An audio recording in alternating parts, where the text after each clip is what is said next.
Hi guys, it's Emily from Australian Frugal here, back with another video for you all. You can probably tell by the title, the plan is we're going to do an end of year review for 2022 and goals for 2023. So if you're keen for that, stay tuned. It is school holidays, you're going to hear the kids in the background. My baby is currently having a bit of a sooky moment playing with his siblings out there, but stick around for that. We are also going to chat a little bit about the car situation, not much, a little bit about the court situation, costs and all of that. I can't go into details, but if you're keen to hear more about the car stuff and the nitty gritty stuff, the minimum payment, the interest rate, how much, the plan, what we're going to pay, all of that stuff, that'll be in the next video. So don't forget to like, comment, subscribe, and click the little notification bell to be notified when I post new videos. So yeah, let's do that. If you're new here, my name is Emily and I am a 31-year-old mother of 3 living in southeast Queensland, and I talk all about saving money and living frugally and living debt-free, although now we are back in debt, so it'll be paying off debt as well, and then building a better future for our kids, basically. So if you like that, click the little red bar. So first of all, we're going to start with an end of year review. So 2022 was a hell of a year. I think it was a hell of a year for most people. I hope you had a great 2022, but it was a lot for us.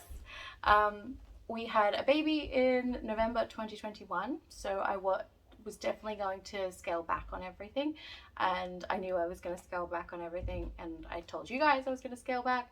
So we definitely didn't make as much money in 2022 as we did in 2021, or at least I didn't make as much money, because I wanted to be really present for my kids and adjust to being a family of 5 instead of a family of 4. So you'll see that reflected in the numbers too. And the cost of living and inflation happened too, so there's that. Big events that happened for us in 2022, we started family court, which is costing a fortune and is still going for the next little bit. Hopefully it'll be done in the next 6 months or so and only cost a few more $1,000, touch wood. But there is a possibility that that will continue on for longer and could cost up to $100K, which is ridiculous. We'll go more into what I've already spent on that soon.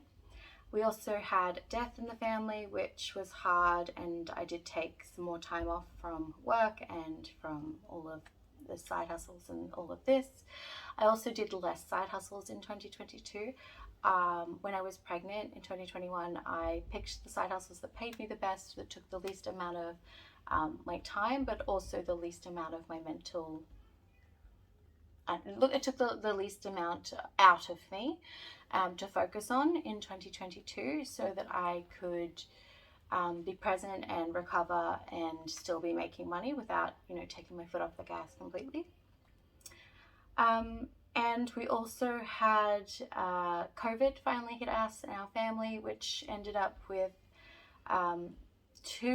one of my kids and I ended up positive for COVID. We thought my baby had COVID. He ended up in the intensive care unit at Logan with a collapsed lung. Turns out it was a different kind of chest infection, but I had COVID, so we were in isolation while he was going through that.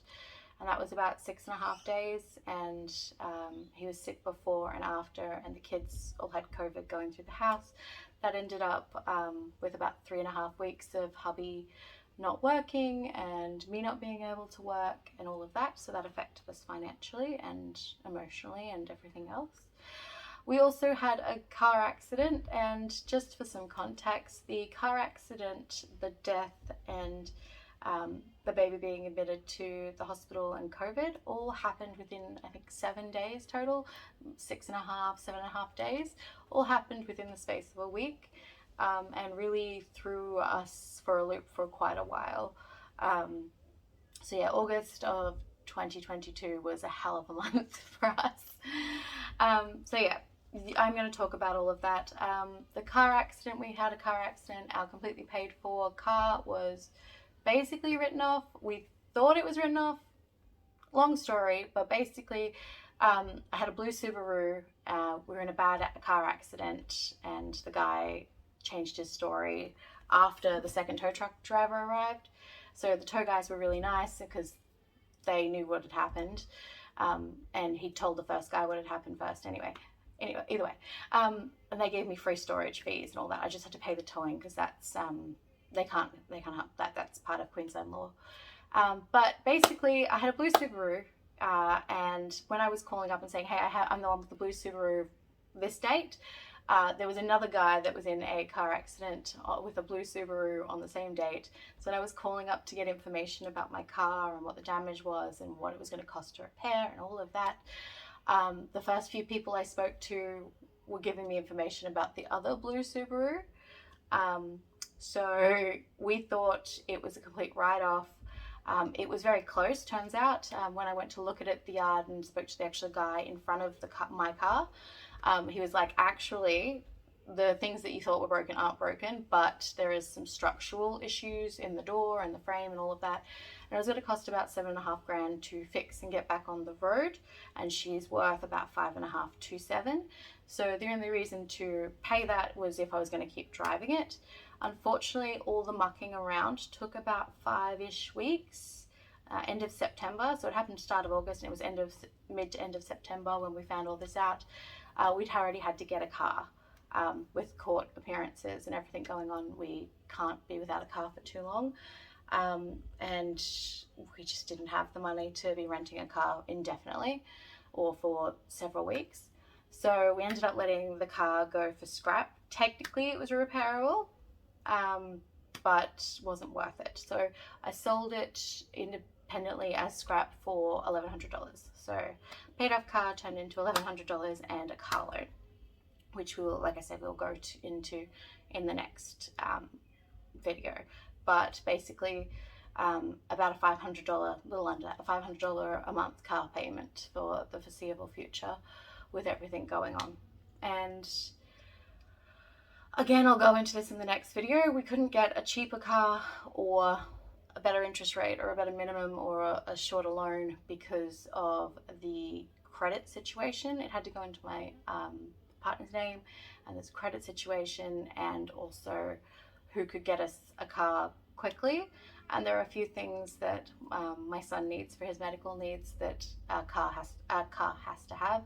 One, has to be able to fit all of us, including car seats, and two, with his medical condition, he has to have aircon and certain safety features. So yeah, again, next video. So there was that. So there was car accident, court, death, and COVID, basically, is what I've got in my notes to mention as big events that happened for us in 2022. Let's talk about the costs. So costs for 2022. So over 220 purchases for groceries, we spent $8,364.35, which works out to be $160.85 per week. Now, this isn't going to be perfectly accurate. It's going to be a little bit different than that. I did buy some Christmas and birthday presents from Woolies this year. They had some good stuff. So there's that. And that'd probably be about another 100 that wasn't groceries. But also we bought drinks for the kids and chocolates at the checkout and stuff like that. And we got nappies on Amazon every month for the year, which was $30 a month. So what's that? $7.50 a week as well. So let's say $8,500 just to be safe. Add a little extra for some cushion. Court costs in 2022. So we paid $17,755.51 in court costs. That there is still more to come. And I actually got an invoice yesterday that I have to pay from last year, which is another, like, I think it's $1,029. So, but actually left our account to the lawyers was $17,755.51, which I don't know where all of that came from. A lot of it was literally $5 and $10 payments going to the lawyer. Thankfully, I set up a 4th. I don't know, I set up another bank with another bank account for lawyer stuff, and every time I did a side hustle, every time I sold something on Marketplace, I set that money to that bank account until it accumulated to about $100 or so, and then I'd throw that at the lawyer to the account, because we have a trust account with them. The other thing with the lawyer stuff is they have a bond that a certain amount the trust account has to stay at before they do any work. Answer an email, answer a call, which is $2,000. If it's under $2,000, I have to top it up. So that's the way we did that for 2022. He's fine. He's playing. If you can hear him, he's playing with his brother, and he's started yelling. He's got a yelling phase going at the moment. So yeah, I forgot what I was gonna say. We did get some help from you guys, which I 100% appreciate. We got about 1,100, I think, roughly, from GoFundMe. From some of you guys wanted to help with what was going on, and you asked for a GoFundMe account, so I made a GoFundMe account, which, yeah, thank you so much for that. I so appreciate it. It's been a rough experience, but yeah, let's move on from that. So yeah, that's basically the big stuff for 2022. Court nearly $20,000, and groceries about $8.5. I'm hoping to keep our groceries in 2023 under 10K. I know that's $1,500 difference, but my 9-year-old is eating a lot more. Puberty is sort of right around the corner, and he's just eating a ton. My baby's eating a ton now too, and we'll still be in nappies for a little while yet, wipes, all of that stuff. All right, sorry, I'm back. His siblings weren't sharing with him, so he had a tantrum, but he's sorted now, and I had a phone call, and this is about the 5th time I've tried to record this, so let's just keep going. All right, so 2023 goals. Increase emergency fund to $5,000. That is kind of my base where I feel comfortable. If something goes wrong with the car, if something breaks, $5,000 should cover most emergencies for us. 10,000 would be better once we've got the car paid off, or once we're in our own house. But right now we rent, and we have like $1,000 emergency fund. It fluctuates a little bit, but $5,000 is the goal. So I've been decluttering already. It's mid-January, and I've already I've filled 5 bags full of donations. They're in the back of my car. I will take them. This is me accountable. I will take them to the donation place. 5 bags of donations, and I have 2 bags of stuff that's just not usable going to the tip. But also I want to sell $2,023 on Facebook Marketplace. So I'm decluttering my house. I have a lot going on. I have 3 kids, one who is having a bit of a sucky tantrum at the moment. He's fine, he's just in a mood. I have 3 kids at work. One of the kids has medical needs, so I'm up and down the school all the time, pediatricians, doctors, hospitals. I'm feeling a bit overwhelmed, and I'm not getting a lot of sleep because I'm staying up to clean and to catch up on all the things I need to catch up on. So I thought one of the ways that I could combat that is by going through and decluttering and having less stuff to clean, less stuff to pick up, less stuff to deal with. So that's a goal for 2023, is to declutter. I'm not going to set a decluttering goal like declutter X amount of items, because I'm not counting every piece of clothing or every toy I get rid of, and I would just lose track. So instead, I'm going to sell what I can sell for cheaply on Marketplace, and the goal is to sell $2,023 on Facebook Marketplace in 2023. Side hustles. So I want to side hustle $5,000. So I just finished doing my taxes for 2021-2022 financial year. Yes, I'm late, and I should be getting my return soon. But for my taxable side hustles, keyword taxable, my taxable side hustles, I made about $9,322 and so whatever change for that financial year. Slightly different because I track yearly, and then taxes a financial year. So, but it was $9,322 something of the taxable side hustle income. Again, that's because I took all that time off with the baby. I slowed down when I was pregnant. I took the time off with the baby, and then I've just been really chill last year. I'm working as hard as I can to pay for court and stuff, but with the baby, I wasn't able to put in the hours that I was putting in the year before, because I think the year before I did 17,000. That includes taxable and non-taxable side hustles. So yeah, I did 9,300 last financial year. This financial year is already half gone. I'm hoping to do about the 10K mark again, but I want to side hustle $5,000 in 2023, which sounds smaller, but that's because of the next one, so you'll see. I want to increase my business revenue to 15K. So I want to side hustle 5, and I want to increase my business revenue to 15. So all up, that'll be about 20K. And as sort of a sub goal inside that, rather than having like it as its own goal, because it kind of falls into that, I want to make $2,000 on YouTube. So for 2022, I made $1,007 and something cents. I don't remember off the top of my head. Probably should have looked that up before this video, but I made $1,000, and I got monetized mid-March. So that's 10 months of YouTube. I did 1,000.